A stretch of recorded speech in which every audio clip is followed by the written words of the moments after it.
अथैकविंशोऽध्यायः 21वां अध्याय बलि का बांधा जाना। श्री सुखदेव जी कहते हैं, परीक्षित, भगवान का चरण कमल सत्यलोक में पहुंच गया। उसके नक्षत्र की छटा से सत्यलोक की आभा फीकी पड़ गई। स्वयं ब्रह्मा भी उसके प्रकाश में डूब से गए। उन्होंने मरीचि आदि ऋषियों, सनंदन आदि नैष्ठिक ब्रह्मचारियों एवं बड़े बड़े योगियों के साथ भगवान के चरण कमल की अगवानी की। वेद, उपवेद, नियम, यम, तर्क, इतिहास, वेदांग और पुराण संहिताएं जो ब्रह्मलोक में मूर्तिमान होकर निवास करते हैं तथा जिन लोगों ने योग रूप वायु से ज्ञानाग्नि को प्रज्वलित करके कर्म मल को भस्म कर डाला है, वे महात्मा सबने भगवान के चरण की वंदना की। इसी चरण कमल के स्मरण की महिमा से ये सब कर्म के द्वारा प्राप्त न होने योग्य ब्रह्मा जी के धाम में पहुँचे हैं। भगवान ब्रह्मा की कीर्ति बड़ी पवित्र है। वे विष्णु भगवान के नाभि कमल से उत्पन्न हुए हैं। अगवानी करने के बाद उन्होंने स्वयं विश्व रूप भगवान के ऊपर उठे हुए चरण का अर्घ्यपाद्य से पूजन किया, प्रक्षालन किया। पूजा करके बड़े प्रेम और भक्ति से उन्होंने भगवान की स्तुति की। परीक्षित, ब्रह्मा के कमंडलू का वही जल विश्व रूप भगवान के पांव पखारने से पवित्र होने के कारण उन गंगा जी के रूप में परिणत हो गया, जो आकाश मार्ग से पृथ्वी पर गिरकर तीनों लोकों को पवित्र करती हैं। ये गंगा जी क्या हैं? भगवान की मूर्तिमान उज्ज्वल कीर्ति। जब भगवान ने अपने स्वरूप को कुछ छोटा कर लिया, अपनी विभूतियों को कुछ समेट लिया, तब ब्रह्मा आदि लोकपालों ने अपने अनुचरों के साथ बड़े आदर भाव से अपने स्वामी भगवान को अनेकों प्रकार की भेंटें समर्पित की।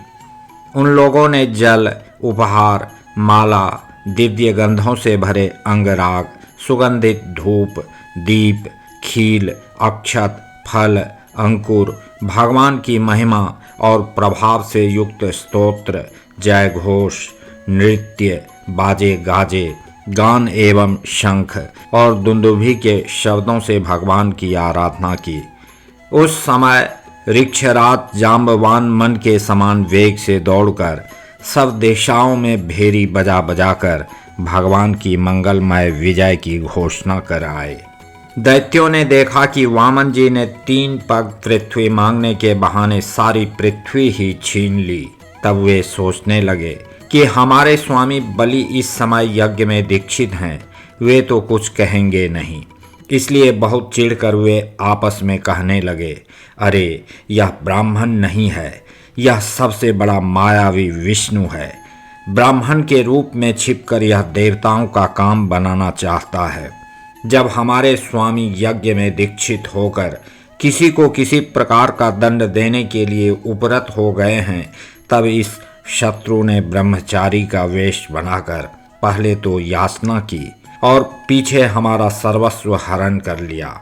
यों तो हमारे स्वामी सदा ही सत्यनिष्ठ हैं, परंतु यज्ञ में दीक्षित होने पर वे इस बात का विशेष ध्यान रखते हैं। वे ब्राह्मणों के बड़े भक्त हैं तथा उनके हृदय में दया भी बहुत है, इसलिए वे कभी झूठ नहीं बोल सकते। ऐसी अवस्था में हम लोगों का यही धर्म है कि इस शत्रु को मार डालें।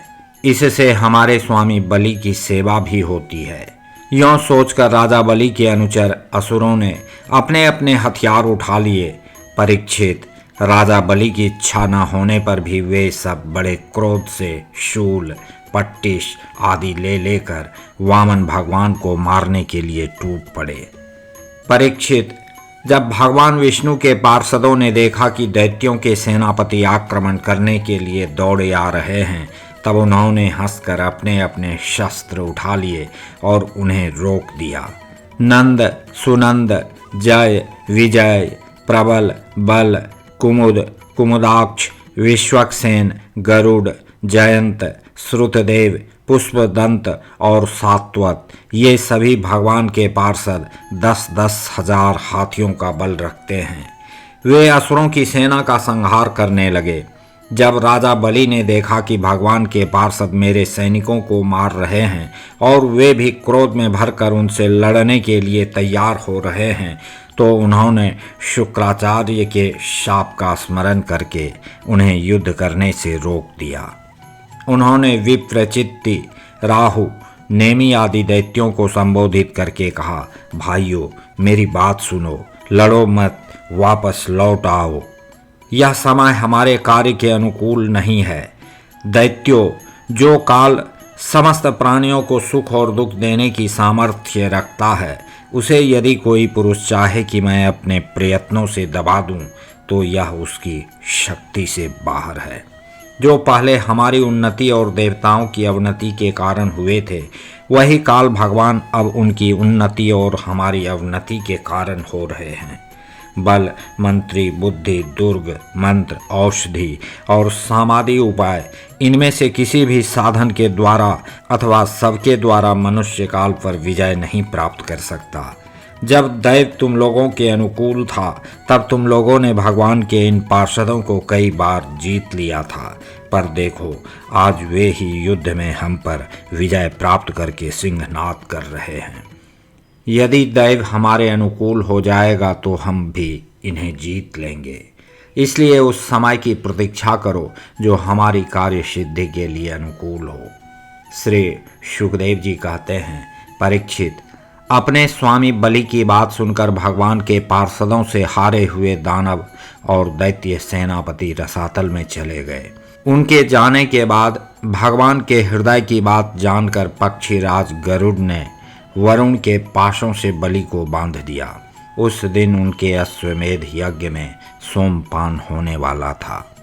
जब सर्वशक्तिमान भगवान विष्णु ने बलि को इस प्रकार बंधवा दिया, तब पृथ्वी, आकाश और समस्त दिशाओं में लोग हाय हाय करने लगे।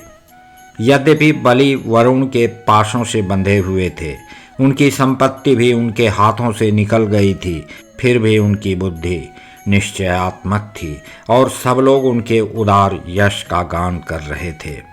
परीक्षित, उस समय भगवान ने बलि से कहा, असुर, तुमने मुझे पृथ्वी के 3 पग दिए थे। 2 पग में तो मैंने सारी त्रिलोकी नाप ली, अब तीसरा पग पूरा करो। जहाँ तक सूर्य की गर्मी पहुँचती है, जहाँ तक नक्षत्रों और चंद्रमाओं की किरणें पहुँचती हैं और जहाँ तक बादल जाकर बरसते हैं, वहाँ तक की सारी पृथ्वी तुम्हारे अधिकार में थी।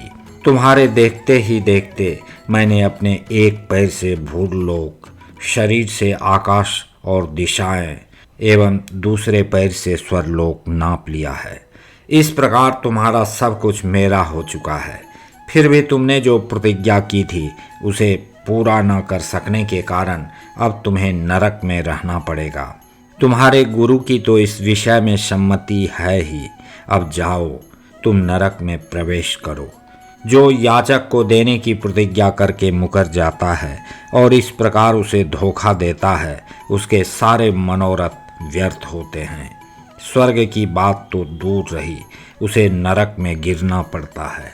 तुम्हें इस बात का बड़ा घमंड था कि मैं बड़ा धनी हूँ। तुमने मुझसे दूंगा ऐसी प्रतिज्ञा करके फिर धोखा दे दिया। अब तुम कुछ वर्षों तक इस झूठ का फल नरक भोगो।